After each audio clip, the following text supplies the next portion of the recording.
All right, me. It is December 12th. Happy 12/12, everyone. 12/12/24. Great day. Um, and my kids were taking their final today. My second vlog, I should say, was taking their final. And during that time, and then a little bit just now, I finished reading Lord of the Flies by William Golding. This was actually my first time ever reading Lord of the Flies, which is a thing that's a little weird because it's so ingrained within education of like, oh yeah, everyone, this is like another book that like, oh yeah, everyone reads and in American schools. And I don't know what happened with it. I don't know if it was just like because I was in honors classes and basically the honors classes skipped a year. So I don't know if it was just that year that skipped or if we ended up reading different pieces other than Lord of the Flies. But at the end of the day, this is the first time I've ever read Lord of the Flies.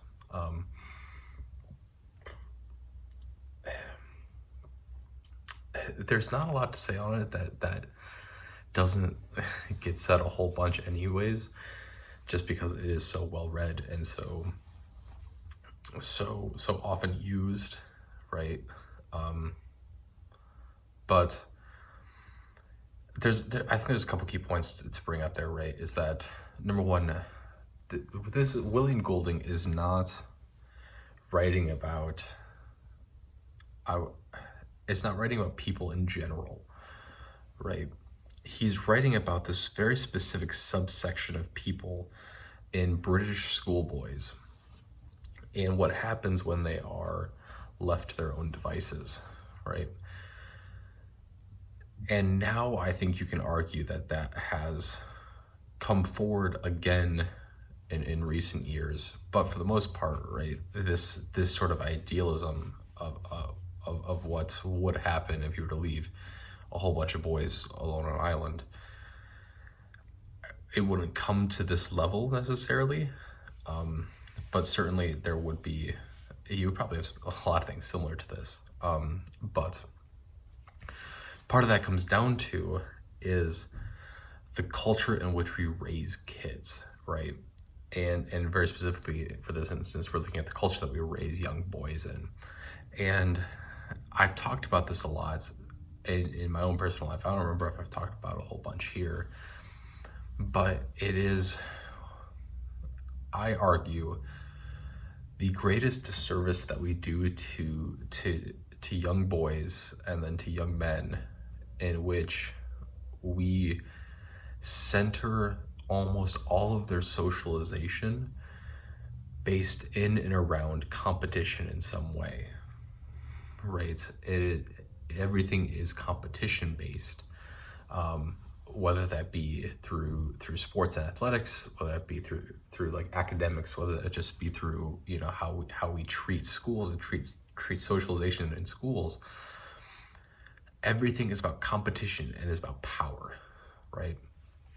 And this was one of the, you know, it was something that was an idea that I came to fairly early on in my life, in which when I really started to reject sports and thinking in that way, when I was, you know, I would have been early high school at this point, when I really started to reject that style of thinking.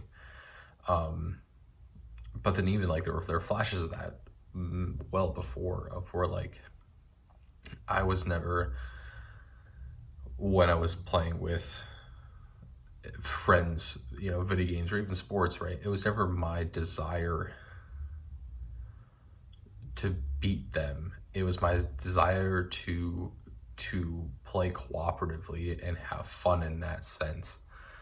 And like certainly, right, you can be competitive within sport, but it's also knowing where to draw a line is. And I'm not always the greatest at that, right? But right, in a world in which the only way that we really socialize men and young boys is through competition, right? It's hard not to, because that's just how we're taught to view the world.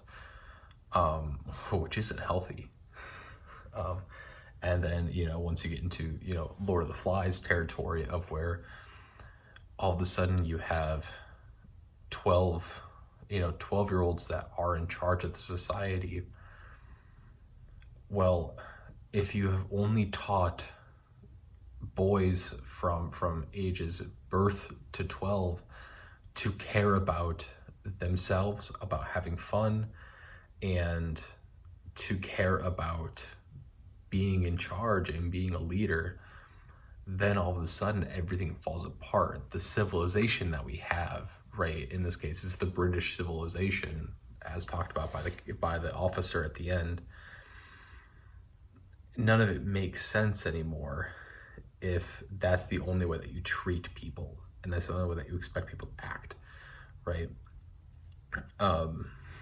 Yeah,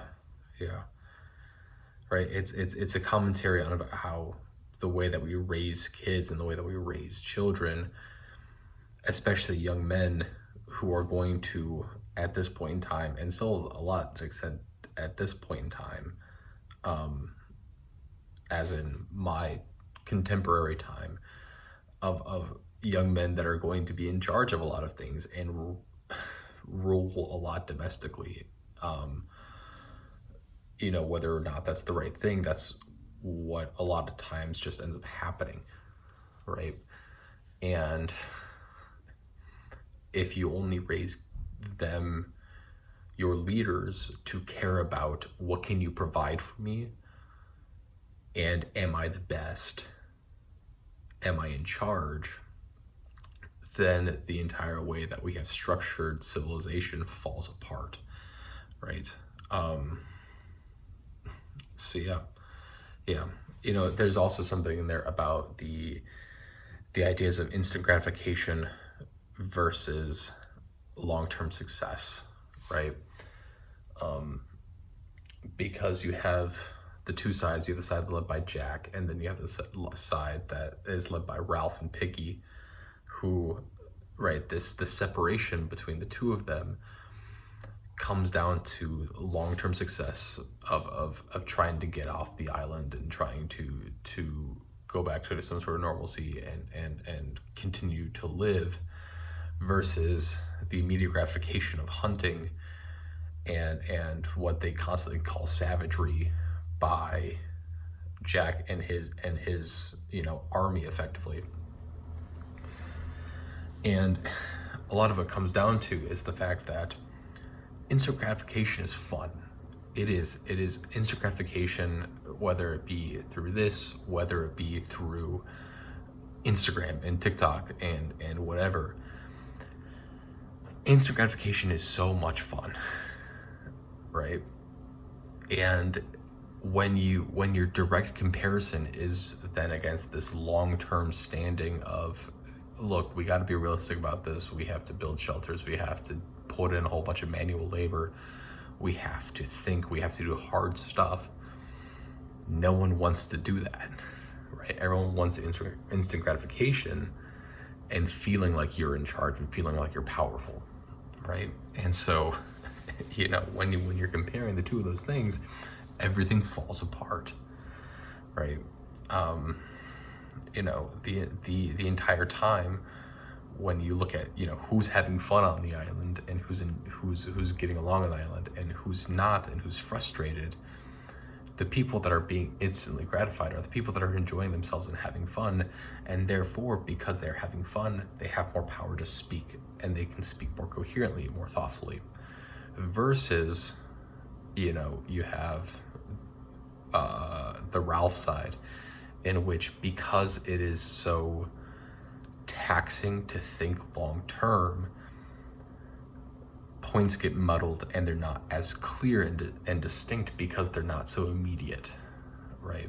And this is a constant issue that goes all the way throughout, right? We talked about this with things like even the other Wes Moore, right? Of when you're in poverty, you can take a very quick route out, but it is so dangerous to do so, right?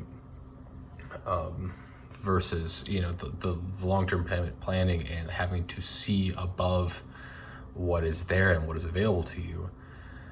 And that's so much harder to think about and do when you're in that situation. So yeah. And then finally, I think the other thing to mention and to talk about is the sense of like part of being and part of the commentary on society and British culture and young men that are entering into the world is how defined they are by a singular characteristic of themselves, right? Because when you look at all the characters that are not Ralph, they become so defined by easily identifiable things or their professions, right? The hunters are hunters, and for half the book they are referred to as the hunters, right? We never get to know Piggy's name, right?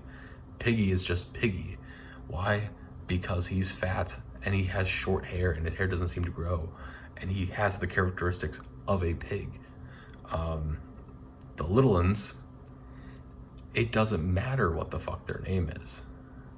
It will never matter, because the only thing that is there for them is the fact that they're little. They're little ones.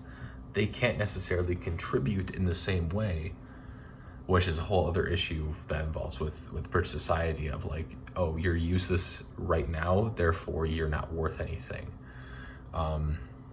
But, you know, you have the little ones who are defined by the fact that they're little, and they just get ignored. And, you know, it's a destruction of a whole other generation of people, right? Whether through allegorically through, you know, World War I and things, or through the book itself and Lord of the Flies, of this is a whole generation of people that has been utterly destroyed and has had all their identity taken away from them because they haven't been able to grow in a situation where people care about them, right? They are forced into a situation in which they have to fend for themselves in a way that no one else has had to, and they're expected to just survive. So that's that. But then, yeah, right, each, you know, Sam and Eric, right, for a huge chunk of the book, they get referred to as Sam and Eric because they're the twins, right? And very rarely do they ever get addressed as anything else. Very rarely do they do anything independently of each other. They're always together, and therefore they become one singular entity, right? They become Sam and Eric. And, you know, even the officer at the end, right? The officer is just the officer. That is his profession. And it's just, I think, a lot of commentary on like how shallow culture, specifically British culture, but culture is around men in general, in which there is nothing deep about it and about what the desires end up being, right? They're utterly defined by the most basic of characteristics, whether that be a very clear visual indicator or whether that be your profession. So that's Lord of the Flies by William Golding.